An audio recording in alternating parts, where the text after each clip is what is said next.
So today we're talking about Saw 3. Saw 3 is kind of an interesting little movie in the Saw franchise. I think I forgot to mention this with Saw 2. Basically, the first couple Saw sequels were not directed by James Wan, but they were written by him and another guy. I'm forgetting his name, but they were written together. So there was some involvement of the original team in these movies. So I think where these movies falter isn't so much in the writing; it's more just how things are directed and shown. And this movie falters pretty bad in the sense that its ending shaped the Saw franchise forever. John Kramer by the end of this movie dies, and he is Jigsaw. I don't care what anybody says. I think majority of people agree with that. But because now he is dead, where do you take the Saw franchise forward?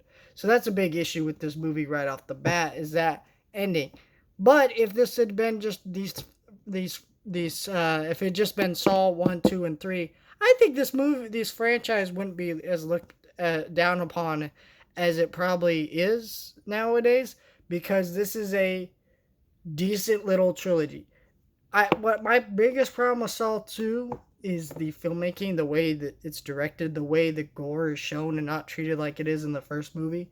But if you ignore those things, and just to focus on the direct story and the way it ties into the first two movies, this is a decent little trilogy, and you can watch them.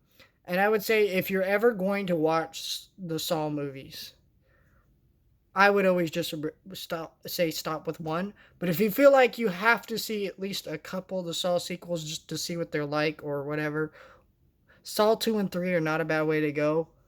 I think this is a perfectly fine movie. It's entertaining like Saw 2, because even though I didn't like Saw 2, I mentioned in that review, I still found it entertaining. But this is what Saw 3 is, and it's not that bad. So the way I look at it is that it's not that bad of a movie.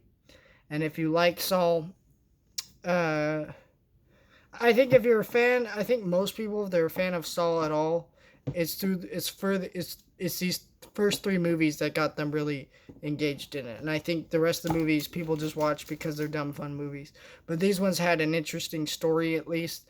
They didn't all come together, it didn't fully work, and by the end of it, they killed the killer, which kind of hurt the franchise. But this is why franchises sometimes just need to end so they can end their story and make things move forward. But this movie didn't want to do that, and that's the unfortunate truth of the Saw movies.